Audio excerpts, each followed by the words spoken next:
What's up viewers, and welcome to TV Box Top, the channel where I review the latest in Android boxes and accessories.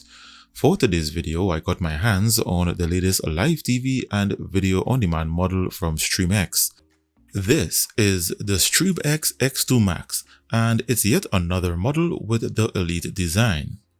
So in this review, we look at its design, its channel lineup, and I'll also walk through its firmware features and perform some performance benchmarks. So without further ado, let's get started.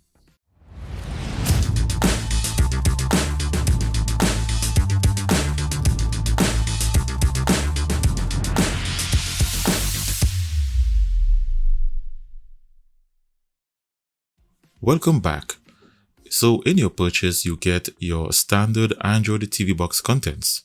These include the new X2 Max model, a Bluetooth voice remote, one HDMI cable, a 5V 2A DC power adapter, and a user manual. Its design consists of an upper plastic shell with polished edges with dual antennas and a metal base plate. For connecting ports, you have one HDMI 2.1 port, 1 gigabit LAN port, one optical audio, one AV port, an IR extender port, and its DC input power socket. Also, at the back, you have its dual Wi-Fi 6 antennas. For connecting external storage, to its right, it has one USB 3.0 port, one USB 2.0, and a micro SD card reader. You also have here its reset button. At the front, you have an LED power light and LED display, and to its base has 4 rubber feet with ventilation holes. So when you start up for the first time, you will be greeted with a StreamX animation followed by a disclaimer, which simply states that this box does not come pre-installed with any streaming applications. However, if you choose to access streaming content, the responsibility rests solely on you depending on the laws of your region. Then you have a first startup wizard, followed by the launcher.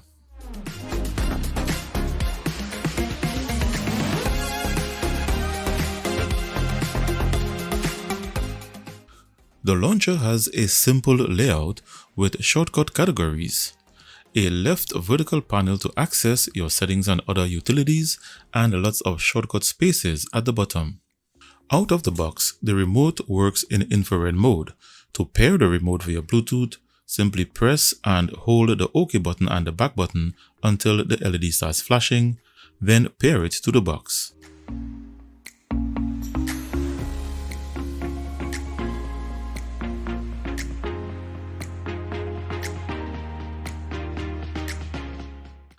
So now back to the launcher.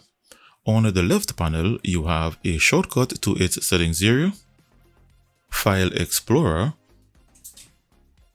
one-click memory cleanup, Wi-Fi speed test, a shortcut to quick uninstall apps, a shortcut with instructions to pair the Bluetooth remote,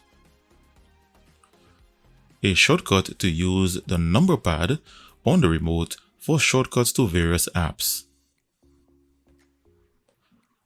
and a customer support shortcut.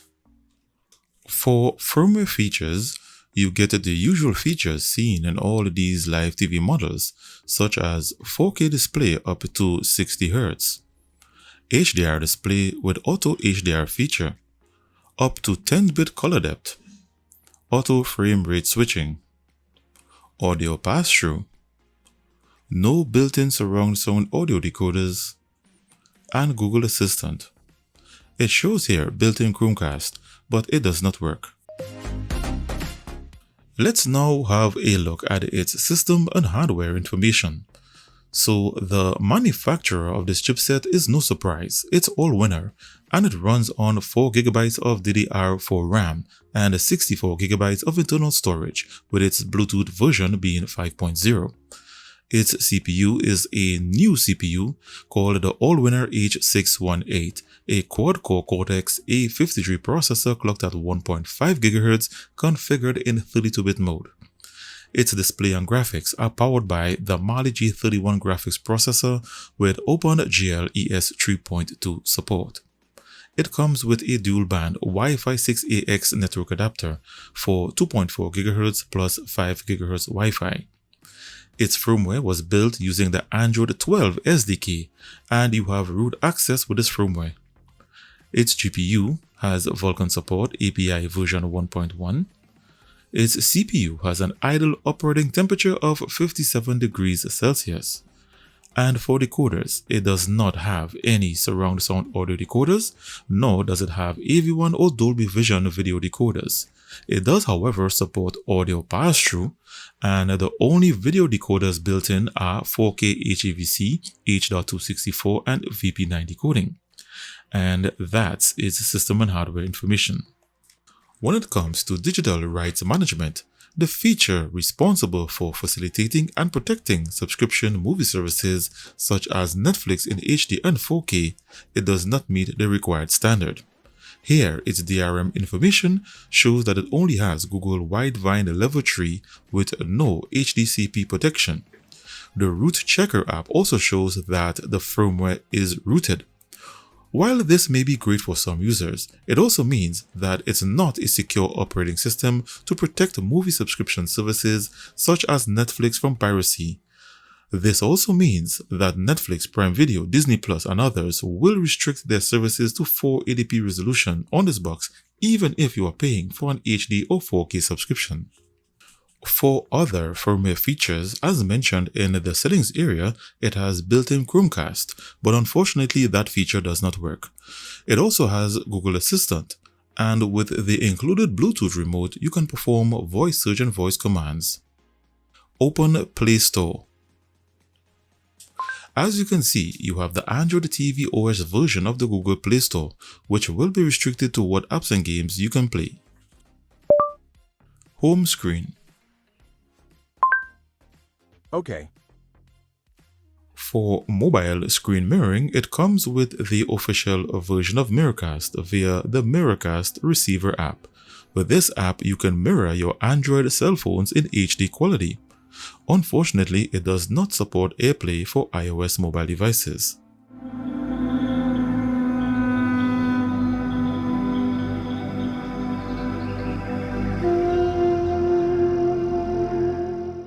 For watching YouTube videos, the Android TV version of the app is restricted to 1440p resolution with no HDR.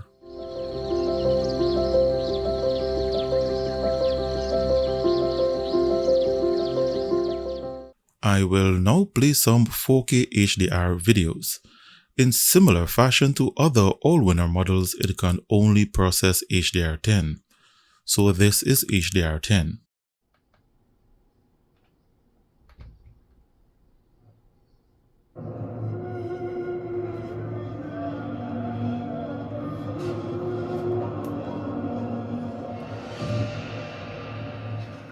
If you try to play the AV1 format, it does not play.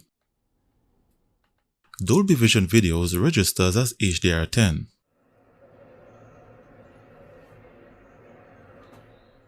If you play an HDR10 Plus video, it triggers the HDR10 also. And if you play an HLG video, it also registers as HDR10.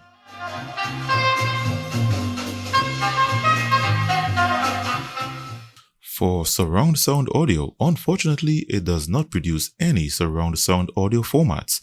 I've tried different media players as well as enabling and disabling audio pass-through, and nothing seems to work.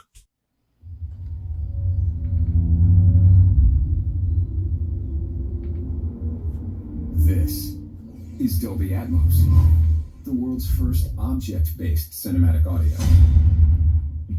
As for gaming, the all-winner chipset does not have the specs to be a good Android gamer, so you get basic low-end performance. Also take note, the temperature rises into the 80s during gaming.